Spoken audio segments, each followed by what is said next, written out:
আসসালামু আলাইকুম ওরহমতুল্লাহি ওবরাকাতুহু। সুপ্রিয় দর্শক, লা ইলাহা ইল্লাল্লাহ এমন একটি বাক্য, এর ফজিলত যদি কেহ জানত, তাহলে দুনিয়াবি সকল কাজ ফেলে দিয়ে সারাদিন লা ইলাহা ইল্লাল্লাহ লা ইলাহা ইল্লাল্লাহ জপতে থাকত। লা ইলাহা ইল্লাল্লাহ হচ্ছে ইমানের সর্বোত্তম শাখা, যার কারণে এই কালিমার জিকিরে রয়েছে গুরুত্বপূর্ণ ফজিলত। হযরত জাবের ইবনে আবদুল্লাহ হতে বর্ণিত, রাসূলুল্লাহ সাল্লাল্লাহু আলাইহি সাল্লাম বলেছেন, সর্বোত্তম জিকির হচ্ছে লা ইলাহা ইল্লাল্লাহ এবং সর্বোত্তম দোয়া হলো আলহামদুলিল্লাহ।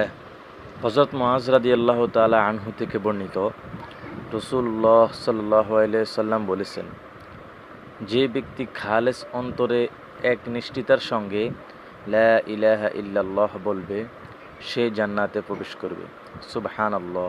হযরত ইতবান বিন মালিক রাদিয়াল্লাহু তাআলা আনহু থেকে বর্ণিত, রাসূলুল্লাহ সাল্লাল্লাহু আলাইহি সাল্লাম বলেছেন, যে ব্যক্তি একমাত্র আল্লাহ তাআলাকে সন্তুষ্ট করার জন্য লা ইলাহা ইল্লাল্লাহ বলবে, কিয়ামতের দিন সে এমনভাবে উপস্থিত হবে যে তার উপর জাহান্নাম হারাম হয়ে যাবে। সুবহানাল্লাহ। বুখারী, মুসলিম, মুসনাদে আহমদ সহ একাধিক হাদিসে এই হাদিসটি বর্ণিত রয়েছে।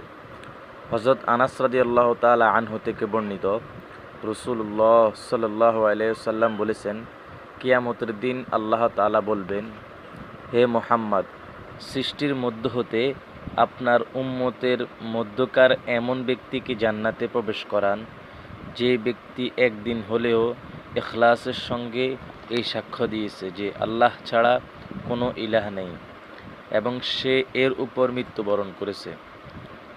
এই হাদিসটি মুসনাদে আহমদ শরীফে রয়েছে।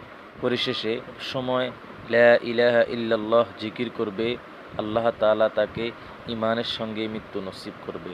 সুবহানাল্লাহ।